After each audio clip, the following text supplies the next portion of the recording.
Hi guys, so today is February 1st. Bali ngayon yung possession date namin. Nagre-ready ako ngayon kasi pupunta na rito yung ano namin, yung realtor para ibigay yung susi ng bahay. Wala rito si Mike.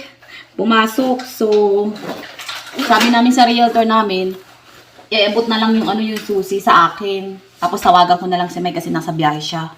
So puntahan natin guys yung ano, yung realtor namin, kunin namin yung susi. Puntahan na natin si Kuya Romel. Sapatos lang ako saglit.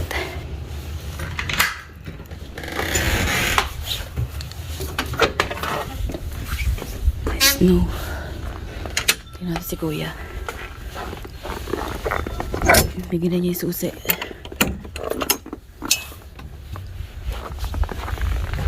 Ay, si Kuya Romel.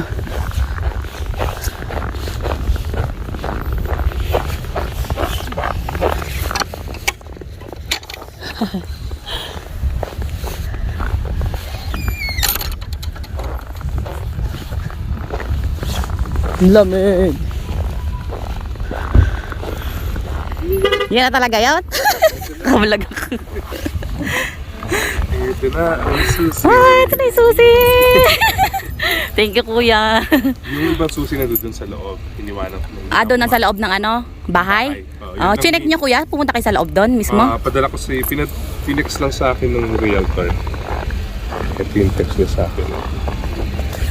Grabe, lamig ngayon. Ayan. I-forward ko sa itong information. Sige, sige. Sige po. Doon na pala yung ibang susi. Ito na, guys. Thank you, Kuya. Vlog mo.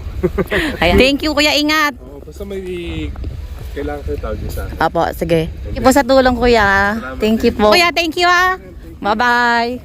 Ingat.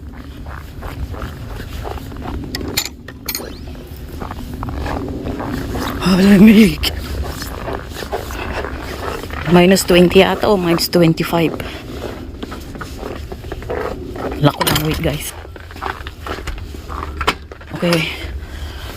Asikaso muna ako, tanggalin ko muna yung jacket ko, tapos tawagin ko si Mike. Sabihin ko sa kanya nasa kanya yung susi. Wait lang. Tawagan natin si Mike. Wait lang. Hawak ko na yung susi. Ha? Hawak ko na yung susi. Wala susi? Ibig sabihin natin na talaga. Yan na yung susi. Ito lang yung susi na bigay niya. Kasi daw yung yung ibang susi, nandun na raw sa loob ng ano, ng bahay, yung iba. Ito lang Ilan siguro. ba susi? Hindi ko alam, pero yung iba daw nasa loob ng bahay. Siguro front door lang to. Ibig sabihin natin na talaga yung house. Naman! Well, congrats. Homeowner na tayo. Congrats. Homeowner na. Dagdag utang. Hoy, magandang utang naman. Magandang utang naman yan. Magandang utang na siya. Investment na rin. Kaya nga. So, salamat kila Kuya Romel. Saka kay Kuya Lito, salamat. Yay, may susi na.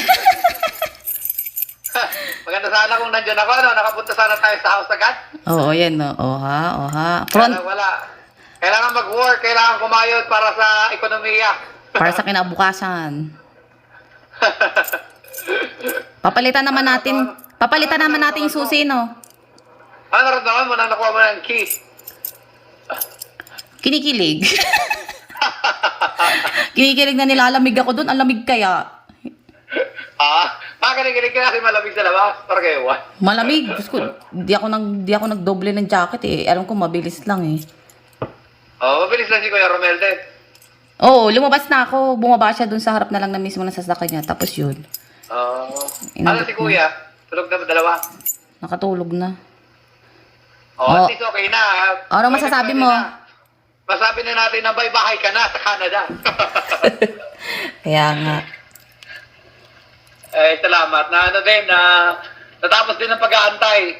Kaya nga, tumagal pa nga no? Kasi lagi ka lang nandito ng weekend. Kaya nga, lagi akong wala Kung nandyan siguro ako, mabilis sana.